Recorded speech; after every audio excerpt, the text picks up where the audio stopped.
Marvel's big Hall H panel just ended a few minutes ago as I'm recording this, and there's no time for an intro because we have so much to go over. Like, good lord, I was not expecting them to drop some bombshells like this. I'm still trying to process the fact that Avengers 5 is now Doomsday and will star Robert Downey Jr. as Doctor Doom, which is an insane sentence I never thought I'd utter, but so far I'm feeling very conflicted about it. Don't get me wrong, it is incredibly surreal to have Robert Downey Jr. back in the MCU. I could not believe it when I saw that news hit. To have someone who's arguably at the height of his career now, working in big films like Oppenheimer after the success that the MCU brought him, come back in this big way, I never thought I'd see the day we had him back like this. All that being said, I have a lot of concerns because it's a really bold move and I don't think it's going to have the reaction they want. There is a lot of backlash online if you look, and me personally, it makes sense for the multiverse saga to have him return as a villain, thematically to have the face of the MCU, the man who built the universe, now return trying to destroy it. I think that goes insanely hard and is a great pitch for this movie, but I don't think Doctor Doom is the right character to do it. Doctor Doom, I would say, is the most important villain in the Marvel Universe in the way that he kind of has his hands in every single pool. He's this power-hungry ruler and one of the coolest characters the universe has to offer, but he's also a very specific character, and I'm concerned about them not honoring the character and doing him justice. Having Robert Downey Jr. play him is already a bad choice casting-wise because Doctor Doom is a Romani man. That is a fundamental aspect of his upbringing. You cannot tell Doom's story without him being of Middle Eastern descent. If you don't believe me, go read Triumph and Torment or Books of Doom. These really go into his backstory and show why that's such an important aspect of the character. So to bring in a white man in Robert Downey Jr. does concern me. I feel like you could have easily had him be Superior Iron Man and achieve the same thing, where now the Avengers have to fight the man who they fought side by side with. It's the same face, but a different version of him. You wouldn't be stepping on any ground, and it would make just as much sense, even more so, because they could think he's a hero at first, only to then discover that Superior Iron Man is one of the most evil men in the universe. We're talking about someone who could cure blindness and gave Daredevil his sight back just to blind him again. He is a menace, and I think that Downey would do great at that, and that's right up his alley. But having him be Doctor Doom instead, it could feel like a little bit of a desperate move to me.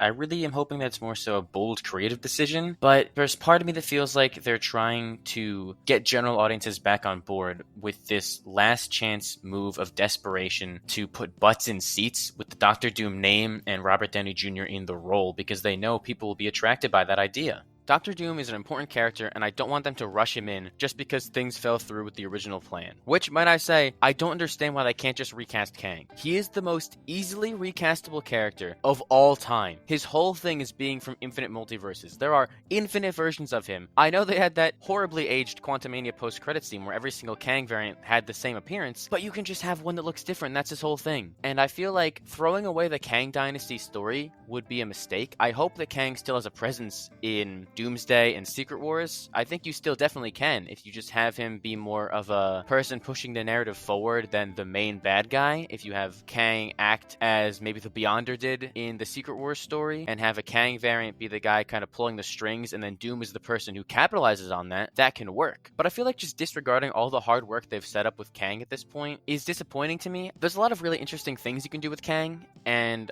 I really wish we could have seen that story out to the end, and all it takes is a simple recast. The movies are still very far away, so they have more than enough time to give us new information and shine light on it, so I'm not completely saying that this is a bad idea, but I would just like to figure out where the hell they're coming from all this, because it feels out of nowhere, and it feels like they could be trying to appeal to the people who've been saying that the MCU is dead, and that it hasn't been the same since Iron Man left, so they're trying to be like, oh, Iron Man's back, and he's Doctor Doom, and it's kind of throwing all this stuff at the wall, regardless of how much story they've set up to this point. I think that at the end of the day, as long as he's playing a Tony Stark variant and not Victor Von Doom, to not whitewash Doctor Doom's character, and he needs to wear the mask for like 99% of the movie. Doctor Doom's whole thing is the mask has horribly scarred his face and it is burned to him. It's this disfigurement that fuels him as a perfectionist, and if you have him just look like Robert Downey Jr. the whole time, that's going to be terrible. That is not Doctor Doom at that point. You've just created a new character altogether. And after having 3 previous versions of Doctor Doom that didn't do the character justice, I don't want to have a 4th. So if he's specifically Tony Stark and his face face is disfigured and he has that metal mask on, I think it can work. It's not my favorite idea, and I really wish they would have just stuck with Kang or had him be superior Iron Man, but I'm more than willing to give them room to prove me wrong. It's a hard needle to thread, and I hope that they're going to be able to. They brought back writer Stephen McFeely, who has work on both of the previous Avengers movies. He's done Civil War. That's a good sign to me, because he has not missed when it comes to the MCU in these Avengers movies, so I think that he could tell a story that works. Along with him, the Russo brothers are back directing these two movies, which isn't the most exciting choice at all. It's a very safe choice to have them return. A lot of people are acting like this is some bad thing, but with the Russo brothers, I feel like we're gonna have a guaranteed banger on their hands. Don't get me wrong, the movies they've released post-Endgame are aggressively mid, but when they're working in the Marvel sandbox, they seem to have a great idea of how to use these characters and stories and adapt them in a way that does things right. They know what they're doing. They can balance a huge ensemble cast. I feel like with movies at this scale, you need to have someone who knows what they're doing in charge, and I feel like they can add a lot to this that other directors might not be able to, especially because of the fact that they've been saying for years that Secret Wars is their dream project. I trust that they know what they're doing. It's a very safe choice, but in the long term, it's going to help this movie more than it hurts it. I wish I could say the same thing about Robert Downey Jr. as Doom, but I am just very conflicted on that. But that wasn't the only news that was coming out of this panel. It got heavily overshadowed by the Doom announcement, but we got a lot of really interesting pieces of information about the new Fantastic Four film, which is probably by far at this point the movie I'm most excited about, especially after this panel. It seems like this is going to be made with such love, finally do the Fantastic Four justice. I have become obsessed with this cast, seeing them on a stage together and interacting, and that chemistry is starting to form. I have never felt more confident about this movie. I am completely sold on them as a family, and I think that they're going to kill it. But what makes me the most excited about this movie is that they somehow showed footage already. I'm blown away by it. You're just going to have to take my word here as I kind of run through these descriptions, because Marvel will have me assassinated if I show a single image of it on screen. For starters, they have a comic-accurate Galactus at the end of the trailer they showed. You see his eyes peering into a building. You see the big, amazing helmet design. It looks incredible. They did this drone show the night before that kind of gives us an idea of how their Galactus is going to look. It's a very vague outline, but it still looks like Galactus, which is better than an angry fart cloud. I'm so glad that they're doing Galactus. There's a common misconception that he's this big bad when he's not. He's a very Fantastic Four villain. He's not on Thanos level. They defeated him with the Ultimate Nullifier in his first appearance, so they could easily do it, because I have a feeling that the movie is going to end with Galactus destroying the Fantastic Four's alternate universe and then making the jump to the MCU and then trying to prevent Galactus from doing that to the MCU's universe. Also in the trailer, we got a bunch of looks at the Fantastic Four in their spacesuits as they prepare to go on this mission, which looks incredible. You have these big, bright colors in this 60s aesthetic that they nailed. We got Pedro's Reed teaching a class. He's doing this old-timey accent for it, which is really fun, creative direction to take this character. He sounds great. You see him with Sue at one point. They just exude perfect Reed and Sue energy together on screen. There's a very brief shot of The Thing on a dating show, which is, I think, a fun way to lean into how his personality is great and people love him, but they're terrified of him as a rock monster. And it's such a funny visual seeing him in that chair. The design looks great. You only see it in silhouette. I love the way The Thing looks, and seeing him dressed in normal clothes after Fant Four Stick had him completely nude just felt really cursed and uncomfortable. I can show you this thing here. Thankfully, they were allowed to release this one screenshot of what their New York City is going to look like. I cannot tell you how much I love a good retro futurist aesthetic, and I'm glad this movie's taking place in an alternate universe so you can take advantage of that. They also handed out this pamphlet to people at the convention, which has a really interesting information on there. You can see the first look at the Baxter building, which has a fun design. The most interesting thing about it, though, is that they mentioned Subterranea, which means the Mole Man is basically all but confirmed, which I'm thrilled about. I hope the movie opens up with the Mole Man fight, because he's such a silly villain, and I really wanted him to be in this film, so I'm very glad we're going to get him here. They announced that Michael Giacchino is going to be scoring the movie, which is incredible. He is, in my opinion, the GOAT composer when it comes to comic book movies, whether that be the MCU Spider-Man films, Werewolf by Night, Love and Thunder, Doctor Strange, The Batman. Hell,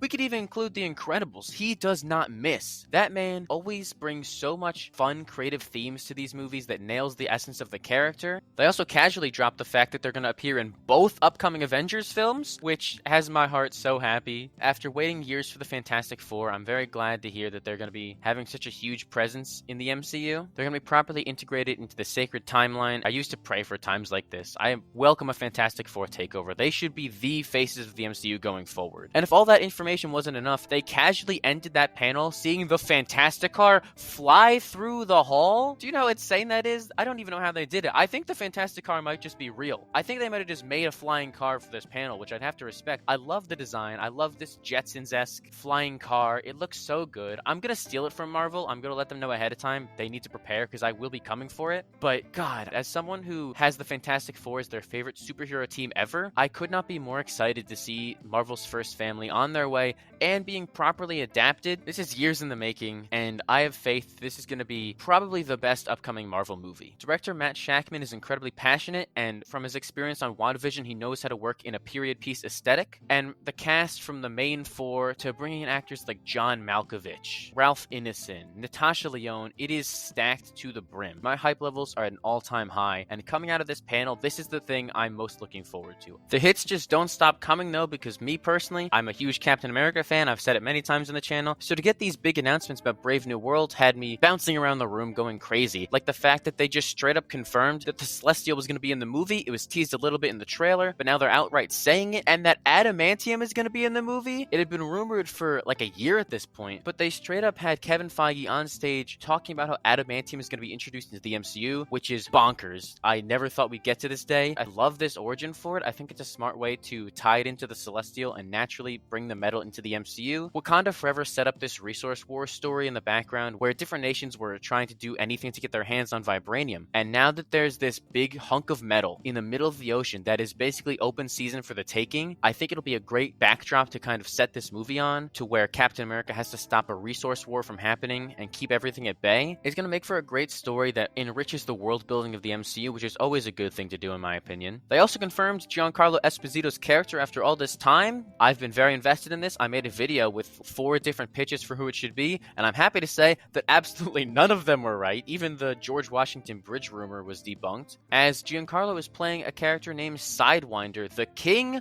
of the Serpent Society, which has me very excited because it means that the snake-themed group of villains are still in the movie. They're not going to be cut. I was very worried that they were going to be just completely cut out of the film with these reshoots, but it seems like they were just adding him as the leader of the group, so hopefully that means we'll still see Diamondback and Cobra, who were on set all the way back last year when they were originally filming the movie. I know Giancarlo said that his character is going to appear in the future again in a series. I don't know how they're going to find a way to bring him back, but I just love the fact that the Serpent Society will be in the film. My one request though is that they put Giancarlo in this stupid, goofy costume, because that costume is not Sidewinder in the slightest. There's a reason why nobody was able to guess it. But just think about how funny it would be to see the incredibly talented Giancarlo Esposito wearing the dumbest costume ever. I want this so bad. Don't stray away from it, you cowards. Give him the stupid suit. Also, special shout out to Harrison Ford. He's like the funniest man alive, just seeing him get on stage and Hulk out. I was laughing my ass off seeing that. And it's nice to see him actually excited for a project. All these interviews, it seems like he's genuinely thrilled to be in the MCU, which I was not expecting. I thought this would be a paycheck gig for him after how much he hates Star Wars. He seems like he's really excited to enter this sandbox and play this character. I cannot wait to see what he does. He's one of my favorite actors of all time. I have no doubt that he's going to kill it. He did mention here that he planned on keeping the Red Hulk reveal a secret, which makes me think they wanted to keep that surprise for the movie itself until McDonald's went and ruined everything, leaking the toys. It is what it is. I'm glad they're leaning into it. Hopefully this means the movie will do better and more people will go and see it and support Captain America, because Sam is my GOAT and I want to see him thriving as much as possible. And last but most certainly not least is the Thunderbolts panel, which I feel like not enough people are talking about because we didn't get to see as much from it. The trailer hasn't leaked online like Fantastic Four has. We're still left in the dark a lot with this movie. They're not even going out of their way to say that the Sentry's in the film yet, only that Lewis Pullman is playing a character named Bob, which is obviously going to be the Sentry. That's been confirmed. This movie I feel like is going to really exceed everyone's expectations. I love the idea of putting this team against an unstoppable evil Superman type character. I think it's really interesting when you have them so outnumbered and seeing how they're going to actually defeat him. I'm really shocked that they didn't drop the trailer online. I thought that would have been a lock, given that they didn't really drop anything online and Thunderbolts wrapped filming. But we did get some stuff to break down from these trailer descriptions, like the fact that the team members are all individually assigned to the same job, but it's a setup as they're all sent in to die. The Thunderbolts team has always been very malleable, from when they were a team of villains masquerading as heroes to basically becoming Marvel's Suicide Squad, and in modern comics turning into this sort of anti-hero alliance. I think that there's a lot of potential here for them, and I like the idea of the team being made up of these characters who were not supposed to make it out alive, and now they have this grudge against Val, who, might I add, in the trailer description, somebody said that she might be in Avengers Tower, which is crazy. We've been waiting for that answer for 7 very long years. Did not see this coming in the slightest. Part of me was hoping it would be Fisk, and that would be the new Fisk Tower, and they could set that up for Spider-Man 4 and Daredevil Born Again, but having Val buy it is very interesting. It came out of nowhere, and I don't know how it's going to affect things in the long term. I have a feeling that when the movie comes out, it's going to have this instantly recognizable name from the comics. We'll see. But that is by far the biggest reveal from this panel footage that we've gotten. We had some interesting things, like David was in costume as Red Guardian, which I always appreciate. I don't love the new Red Guardian suit. It just feels like a lot, especially compared to the previous one, which is basically perfect. I feel like you could have kept that going for another movie, but I don't know. We'll have to see it in HD more. They also mentioned that Ghost had a new costume in the footage, which I'm excited about. She's by far the most underappreciated character in the entire MCU to me. I love Ava Starr. I think people are finally about to wake up and realize how cool of a character she is, which I cannot wait for. Florence Pugh also casually dropped the fact that she's going to be jumping off the second tallest building in the world in this movie, which is crazy. I'm glad they're filming stuff like that practically. It gives me a lot of hope for this movie, and we're going to be seeing big Mission Impossible-esque stunts for it. This could be one of the defining action films in the MCU if handled correctly, and it has my excitement going up like crazy. You had Sebastian Stan teasing that Bucky might die in the movie, saying that he has 9 lives and he doesn't know when they're going to run out, which, no, you're not allowed to die, man. We're done when I say we're done, okay? Bucky needs a happy ending. I will be very disappointed if his character just dies because he's someone who's been through a lot and has only just really started working through his trauma. We'll have to see, though. It's not much of a wait. Thunderbolts drops in about a year from now. I cannot tell you how excited I am for it. I hope that people start to get more excited for Thunderbolts. It's very different from what people are expecting, but I don't think different is necessarily bad here, and I just want people to give it a chance because this movie has endless potential, and I'm very excited to see where they go with it. Honestly, I'm very surprised that we didn't get more reveals from this event. The last time they did this in 2022, we got huge reveals from different casts appearing. We got so many different projects announced, so I was expecting an event more like that rather than here where they just kind of focused on 3 different movies with the one big Doctor Doom reveal at the end. I think I might have just set unrealistic expectations on myself, hoping to see all of Phase 6 being revealed. I don't know why they didn't just announce it though, because if you look at this graphic they showed all the way back in 2022, teasing Phase 6 with all these blank spots, you can fill in every single one of them. They've all been announced through the trades or Marvel officially talking about them. I'll run through them now real quick because we have projects like Wonder Man, Shang-Chi 2, Spider-Man 4, Nova, Midnight Suns, Vision Quest, and Young Avengers have all been heavily rumored or officially confirmed. D23 is only 2 weeks away, so perhaps we're going to get a ton more updates there. I know they're going to be heavily focusing on the television aspect of it all. Since it's a Disney event, they focus more on the Disney Plus project, so I think we're probably going to get a Daredevil Born Again trailer in the future, maybe announcements for shows like the aforementioned Vision Quest and Nova, but overall I do wish we could have gotten more out of this event. I'm very grateful for all the Fantastic Four news we gotten. I could have gone without that Doctor Doom announcement, which I'm still trying to figure out in my head, and everything else seems like it's going to be pretty good. These are always some of the most fun times of the year. It's like Christmas to me, so I'm never going to be disappointed by it. I do wish we got more, and what we did get wasn't so controversial, but from some of the little details in Fantastic Four, Brave New World, and Thunderbolts, that will absolutely hold me over until the future, and we're going to get stuff like this again in 2 weeks, so we got a lot to look forward to. I cannot wait to see what comes next for the MCU. They're in a very big restructuring period, and I just hope that they're learning the right lessons, and they aren't hastily restructuring things to try and get people on board rather than doing the stories they set up justice. But I'm going to go ahead and end the video there. Thank you all for watching. If you enjoyed, feel free to give it a like and make sure to subscribe so you don't miss the next one. I would love to hear what everyone has to say about these reveals and keep the conversation going down below. There's going to be a lot of opinions surely flying, and I want to hear what everyone has to say because we're all going to have different perspectives on this, and I think it'd be really interesting just to see how this announcement has resonated with other people. If you want to see another video like this, you can click right over here. If you don't do it, they're just going to keep delaying all these Avengers movies. So please watch these videos and subscribe to make sure these movies actually happen.